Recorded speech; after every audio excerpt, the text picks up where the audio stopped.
Hey guys, welcome back to my channel. Thank you for tuning in. If you are tuning in, I assume you're tuning in if you're watching this, so thank you for coming. Anyway, so basically I felt like maybe I should do some YouTube videos for Ramadan, purely based on the fact that I believe it's a month of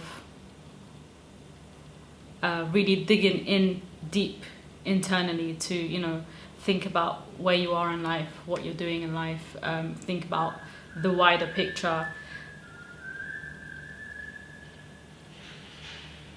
So let me just be completely 100% transparent and honest with you. Ramadan has I know there's always this hype about Ramadan and everyone's always excited about it and stuff, but I've never been one of those people. I think I was when I was a lot younger, but in the past good few years I haven't been excited about Ramadan in even the slightest bit. And I took part in the fasting. I did everything that was needed of me to kind of check off the list, but it was more of motions as opposed to emotions. So I didn't feel any type of spirituality whatsoever, fasting or praying or doing whatever I needed to do. And I feel like maybe that's because I've never really kind of prepared myself mentally, physically, spiritually, emotionally in the lead up to Ramadan, and I feel like maybe that's a mistake I feel like that's a mistake that I've made over the past few years. So this year I wanted it to be a bit different, and actually I feel like I made the same mistake when I went to Hajj as well. I went to Hajj in 2014, and I had this idea, this notion that I would be going to the most spiritual place on earth, and I didn't need to do anything. I didn't need to prepare. I didn't need to mentally, physically, spiritually prepare. I would just go there, and the spirituality would hit me like a bus. And I did not get that experience. And I obviously I felt spiritual in Mecca and Medina especially, but it could have been a lot more enhanced had I prepared for that journey. And I feel like in the same way, Ramadan is also a journey, and you will not get the most out of it unless you prepare either before it or at least once it starts. I've heard a lot of people say, and I always hear people say this, that they're excited and they're proud and they're grateful for the fact that they reached Ramadan. And I never really understood what that means. And obviously it means that some people have not been able to reach the month of Ramadan because they've died in the past 11 months, or whatever. They might have died the day before Ramadan had even reached us. And so everyone is very, very grateful. And I understand, obviously I'm grateful that I'm alive, but I didn't really understand why it was so important to be grateful to reach Ramadan. And I guess I now understand that for Muslims, Ramadan is almost like the new year. Obviously it's not the Islamic new year. It's not, in the Islamic calendar it's not the first month. However, it is seen and it is perceived by Muslims to be a new chapter in one's life, and that's when people really dig deep and set themselves goals and ambitions and resolutions. So I thought maybe this year, do you know what, I've obviously been doing it wrong this whole time, so let me be a bit more proactive and let me get into gear. And I don't think you can really feel Ramadan until you put in the effort and get into gear and get into shape for it. So this video is a part of my proactivity in Ramadan, and it's not obviously it's not just for YouTube whatever, but I feel like the most important thing in Ramadan is to really think about everything, and to take a moment to disconnect from this world and connect to the higher being and to the wider picture of life. So for me, I've kind of like vowed to, at least at the very minimum, the very least, and but it could be seen as a minimum thing to do, but I think it's quite higher up on the scale of actions to take in Ramadan. But it's really to just sit and ponder.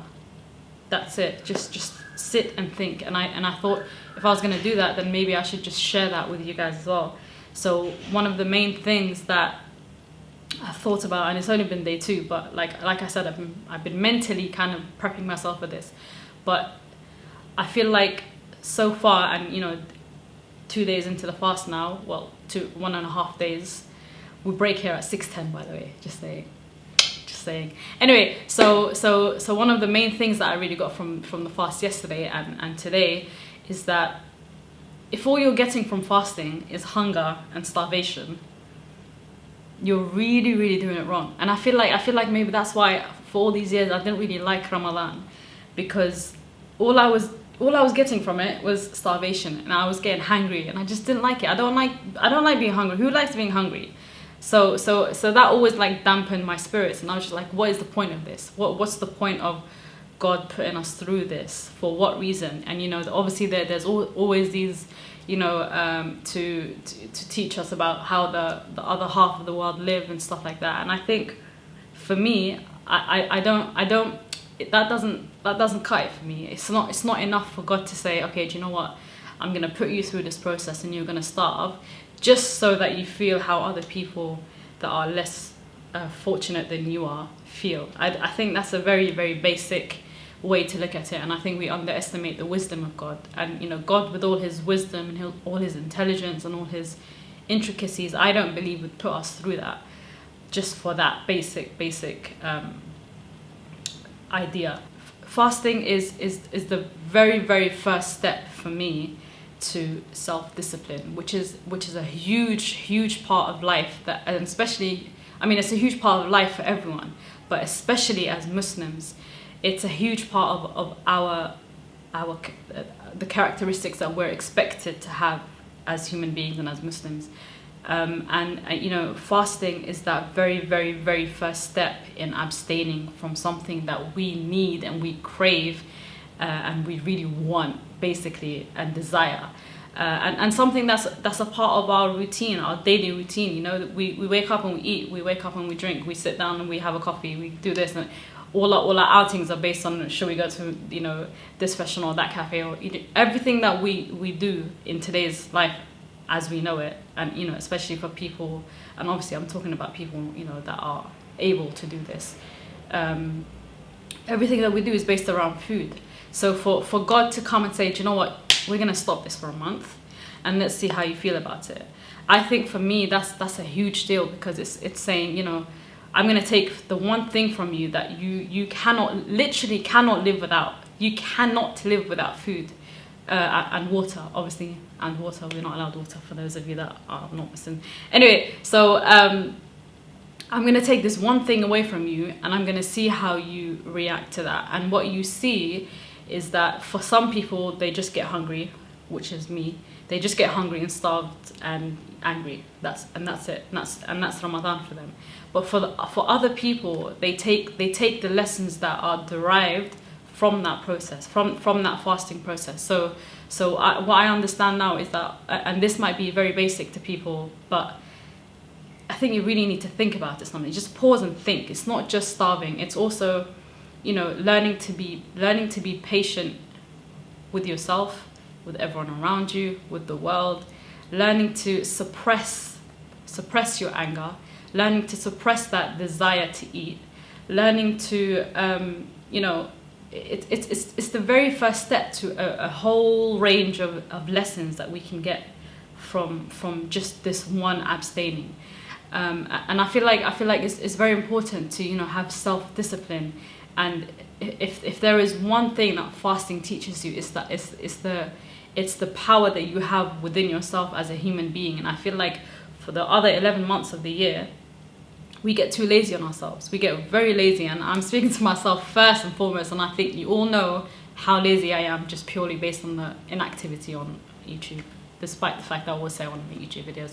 Anyway, we don't do enough with what we are given as human beings, and as with all the potential that God has instilled in us.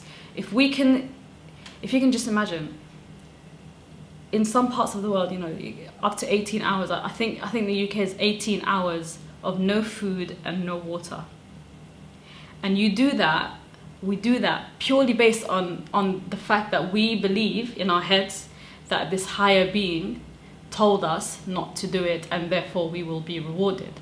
So if you apply that same logic to any other aspect of your life, any other goals that you have, any other achievements that you want to achieve, and just have that same belief, that really, really strong belief, that untouchable belief that you can do this and you can discipline yourself. And that can be with anything. You can be working, you can be disciplining yourself in terms of career, you can be disciplining yourself in terms of health, going to the gym, commitment issues, anything whatsoever. Prayer is a huge one. And I feel like we're blessed with prayer, because that's a daily, it's almost like a daily version of fasting. But it's not fasting. It's just it's a daily routine that we've been tasked with to just stick to it. I believe that people that are disciplined in their daily 5 prayers are disciplined in every other aspect of their life, and Ramadan for them is a breeze, because they've got that discipline inside them. And I think for us, the people that are not disciplined in day-to-day life, Ramadan is just another chance to get into gear.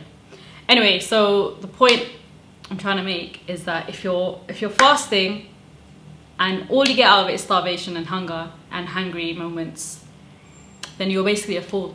That's it. That's my take on it. If that's the only reason you're fasting, or that's the only thing you're getting out of fasting, then there's something wrong, and we need to kind of explore the real reasons and real wisdom that God is trying to share with us during this holy month.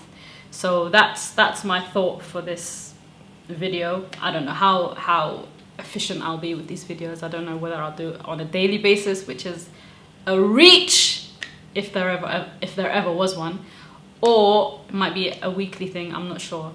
But yeah, thank you for watching. And if you are here for the first time, please hit the subscribe button and give me a little thumbs up if you want more of these Ramadan reminders kind of thing. And also, for people that don't know and don't follow me on social media, at Sanasiino. Me and my friends Reem and Asha, you might know her on YouTube as Asha Everyday, started a podcast about 5 weeks ago, and we are uploading onto Spotify, podcast, iTunes, and YouTube as well, under the name £3.30. So go check that out. Watch our videos on YouTube, and subscribe onto any of the platforms that you prefer for podcasts. And we'll see you every Wednesday there's no time. We'll just see you every Wednesday. And I'll see you next time. Peace.